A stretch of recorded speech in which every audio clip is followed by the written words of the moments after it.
kettlebell exercise is the vertical pull. But before we get to the vertical pull, let's talk about picking up and putting down the kettlebell. We'll straddle the kettlebell with the feet a little wider than the hips. The ball of the kettlebell is by the arches of the feet, and if the handle went straight across, it would be just in front of the shins. Keeping the heels down, chest up, and shoulder back, we'll squat down to pick it up, squat down, and place it. Practice squatting down and picking it up, squatting down and placing it. From the side, notice how the back stays arched, chest stays up.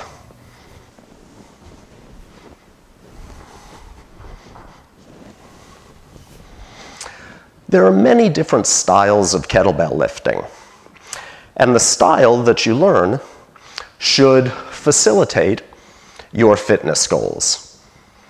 The styles that we're going to teach you in this segment are the most transferable to everyday activities.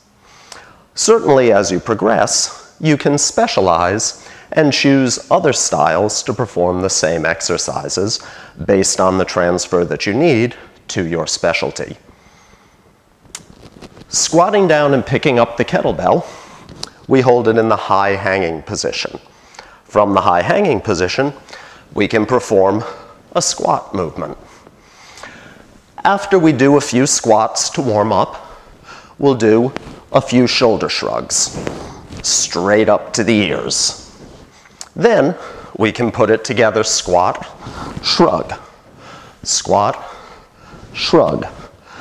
These movements will be the foundation of the vertical pull. After the squat and shrug, we add a rowing movement. This is just to guide the kettlebell to the upper abdomen. Make sure that the elbows end up above the wrists. Then we put all three movements together: squat, shrug, row, drop down, catch it with the hips. Squat, shrug, row, drop down, hips, catch the kettlebell.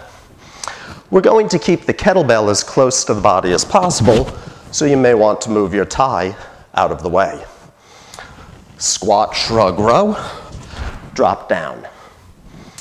Once we have the sequence of movements, we'll bring it up to speed to perform the vertical or high pull.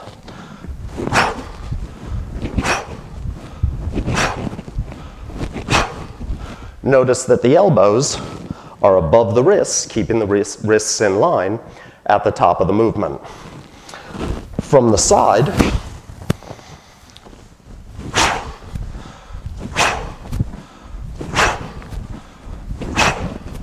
notice that the kettlebell is behind the knees at the bottom and close to the body at the top. We're using the legs to propel the bell. The upper extremity simply guides the bell.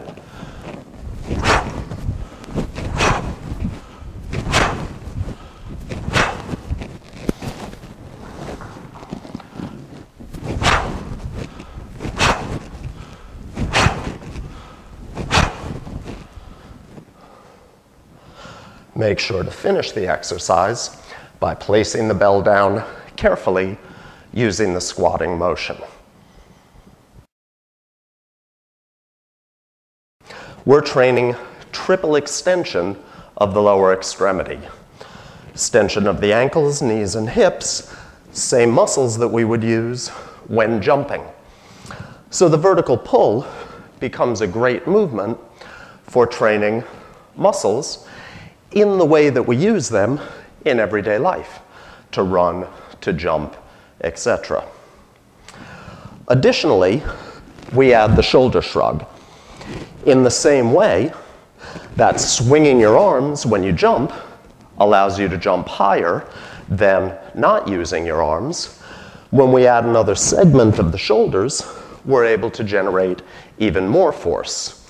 We sum the different segments, 3 lower extremity segments, ankle, knee, hip, plus the shoulder girdle, to generate even more upward force. We call this sequential segmental summation. And it too is the foundation of many movements we do in sport, job, and life activities. The next foundation movement is the kettlebell swing. For the kettlebell swing, we'll position the legs slightly wider than for the pull. The pull was an up and down movement. I like to think of the swing more as a back to front movement. Again, squat down to pick up the kettlebell, keeping the low back arch, the heels down, and the knees in alignment.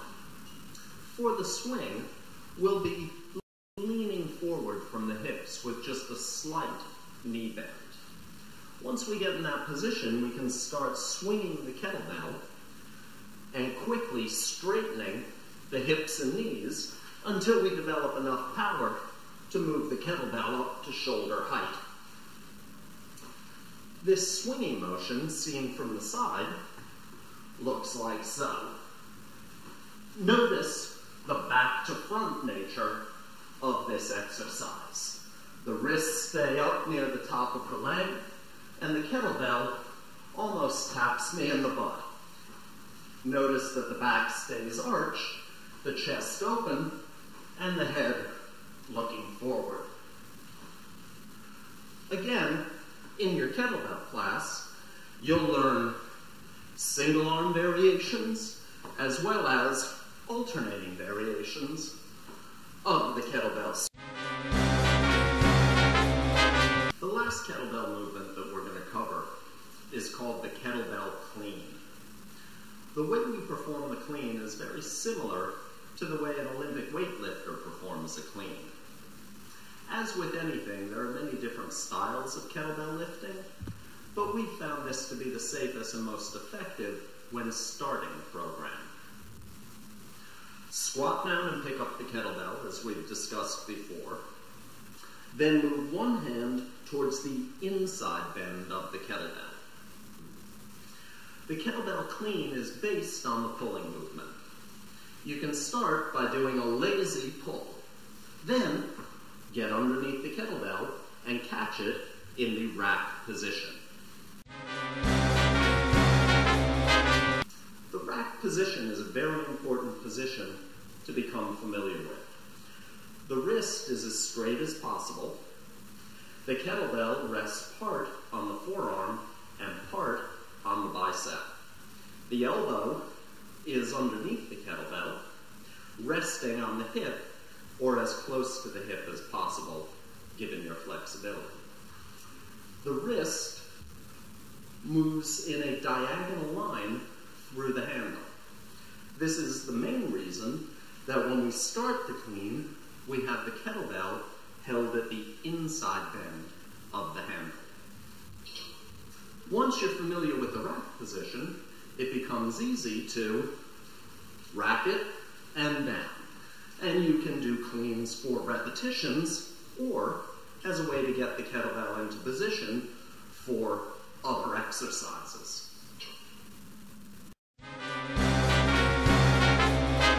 The last movement we want to familiarize you with is called circles and slingshots. Some people also call this around the world. This is a nice active rest so that you don't have to put down the kettlebell between each exercise.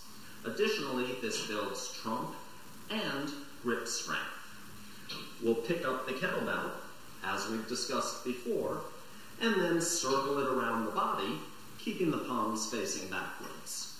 To change direction, one palm turns forward, it's locked down into the torso and the shoulder blade, and then we use the hip to rotate the bell in the other direction.